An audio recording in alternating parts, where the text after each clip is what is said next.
here to Strength Fellowship. Today I want to talk to you about lower back pain.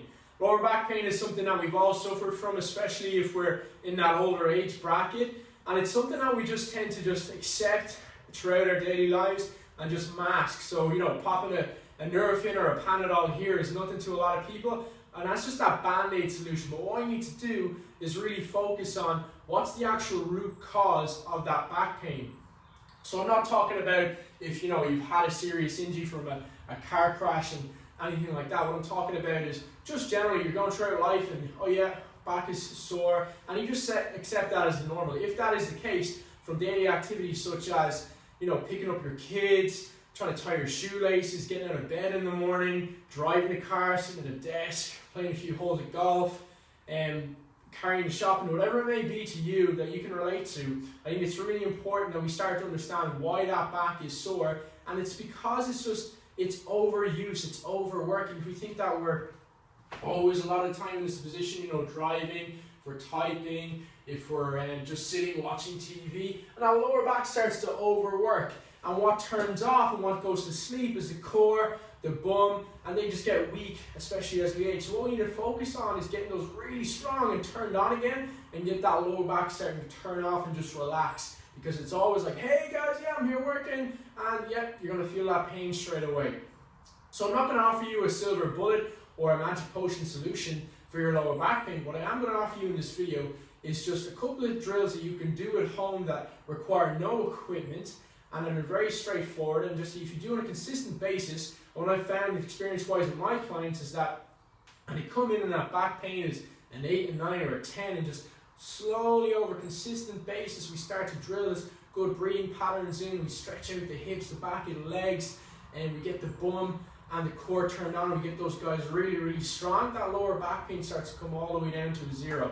And that's just in a safe and consistent manner. So what's the most important thing first is we're going to start off with is learning how to breathe. So really quick, if you have, imagine this barbell here is going to be the same setup as a chair or even the side of your couch at home, okay? And what we're going to do is just talk about breathing from here as opposed to breathing from here. A lot of the time, imagine you're still a sprint, going to be up from here, from the chest, but we want to start to breathe from here. So if you have any type of singing experience, you'll be very familiar with this. So I want you to imagine, guys, this is a balloon here where the belly button is. We're going to use and breathe from the nose to fill the balloon up. And then we're going to press the belly button to the sky and hold our breath for 3 seconds, 5 seconds, build it up to 10. But if you haven't done this before, just start at 3 and just focus on pressing to the sky. So I'll show you what that looks like. You can get something that's kind of similar to this. It's just keeping you aware that you want to press up, reminding you to press the belly button up, or just keep your hand on your belly button.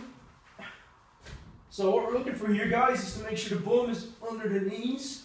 So we're 90 degrees, so I should be there on camera. If I'm not, I apologize, but you get the idea. Feels about right there. Okay, now this here is reminding me to press the belly button up. Hands up towards the sky, chin tucked down like a boxer. So what I'm focusing on, remember, use the nose.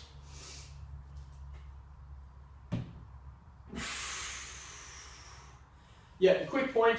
When you're exhaling or when you're breathing out, I like to imagine it's my birthday, I'm 100 years of age.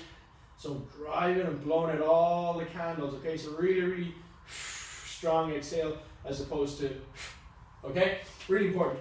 So work on that position for 2 minutes, as I said, and holding your breath for 3 seconds, build it up to 5, build it up to 10.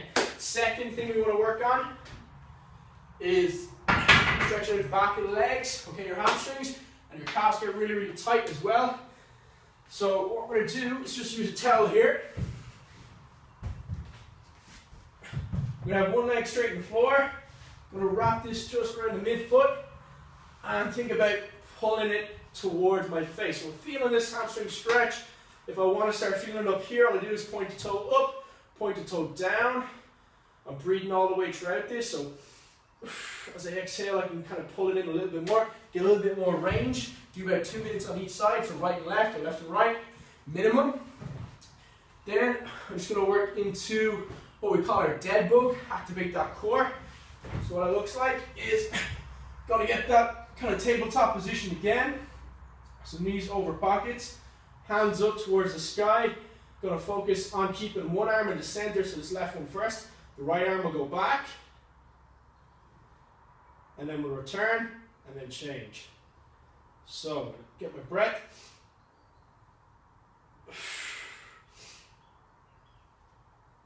If you're not feeling it too much activating here, point your toes like ballerina. I will do the same arm, same leg. Reach away, come back to the middle. So what I'm trying to focus on here is creating as much distance from my toe and the top of my fingers, okay? Breathing out when we come back to that center position. What we're going to work on 30-45 seconds with that one with our dead bugs. Stay down here for my modified pigeon stretch. So basically I'm just going to turn to that position. I'm going to get my opposite ankle to my opposite knee. So I'm here, trying to force that knee forward here. And I want to get my hands just at the back of my left leg.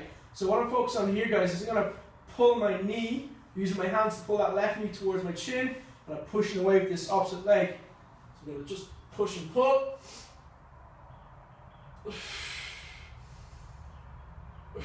I'm feeling that big stretch there, the side of my bum in that pocket.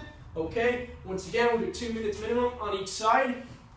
Then if you do have access to equipment in the gym, to activate the glutes, what I really like is expand walks. So what we'll do with these guys, step in, making sure that band's just in the middle of the foot. Have our train track so our toes are nice and straight. We're going to cross it over. The harder you pull it, the more tension, the more challenging it's going to be. So pull it up a little bit, find a position that works for you. Keeping the legs straight, keeping that rugby ball distance in between the feet. Okay, if you find that too easy, you can start to obviously get a tighter band or tension, or you can get into a bit of a zigzag patterning. So there are just some quick drills, guys, you can do at home to try and alleviate that lower back pain. Okay, and just quickly to recap, so what's really important is making sure that you're moving, that you're aware of your posture. If you don't move, you're going to lose it. You're going to lose your mobility, okay? Especially in your hips, in the back of your legs, and you're going to lose that strength and that, turn on positioning of the bum and your core, okay? So we want to get those guys strong. We want to mobilize, open up the hips. What we're going to do as well is stretch the back of the legs, those hamstrings. So make sure that you're doing this in a safe and progressive manner in your programming, okay? Make sure you're tying in your mobility work with your strength work as well. Really important to get strong. And if you've any questions, just comment below